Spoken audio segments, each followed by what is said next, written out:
नवरात्रि नवरात्रि रे मांकर दर्शन मांकर साक्षात कृपा मांकर साक्षात आशीर्वाद पाइबा पई आपण मानकर जदि आग्रह अछि तबे जो नवरात्रि आपण मान करूछंती से नवरात्रि समय रे आपण माने नवकन्यार पूजा करंतु। नवकन्या पूजन द्वारा साक्षात भाव रे मांकर दिव्य कृपा प्राप्त करि परिबे। कथारे अछि शास्त्र कहा जायछि बाळत ही साक्षात देवींकर स्वरूप बा भगवानकर प्रतिमूर्ति स्वरूप।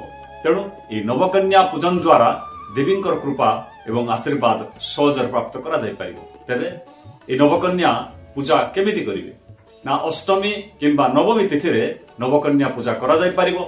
जदि आपण अष्टमी किंबा नवमी तिथि रे नवकन्या पूजन करि पारुनांती तबे प्रतिपदा ठारू नवमी पर्यंत गोटी गोटी कन्या को निमंत्रण करी विधिवत पूजन करि परिबे। एवं नवकन्या पूजन करिबा पूर्वरु जो कन्या मानू को आपण पूजन करिवे से कन्या मानू को निमंत्रण करिवे ता पूर्व दिन आपण मान निमंत्रण करिवे।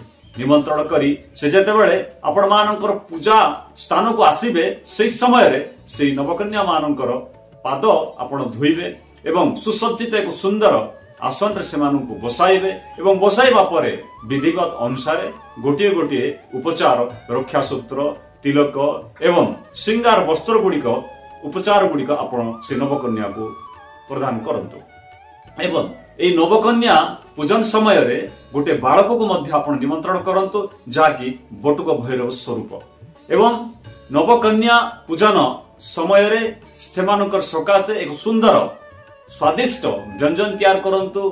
चना खीरी पूरी मिठा फल इत्यादि नैवेद्य आकार रे प्रथमे माँ दुर्गा निकट समर्पण करंतु।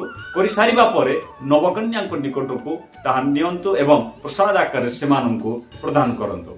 गोटे कथा मन रखिबे जेतेबेल पर्यंत नवकन्या प्रसाद सेवन करुथिबे सेतेबेल पर्यंत आपण गुरुदत्त मंत्र किंबा इष्ट मंत्र जप करुथिबे।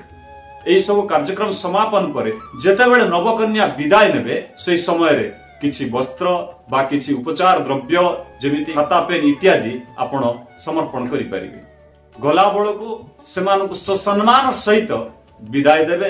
एई आकार रे नवकन्या पूजन आपण करि परिबे।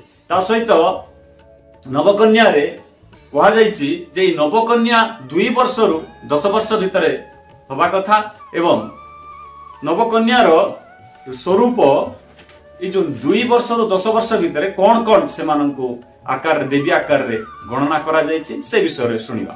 2 वर्ष रो कन्या को कुमारी 3 वर्ष रो कन्या को त्रिमूर्ति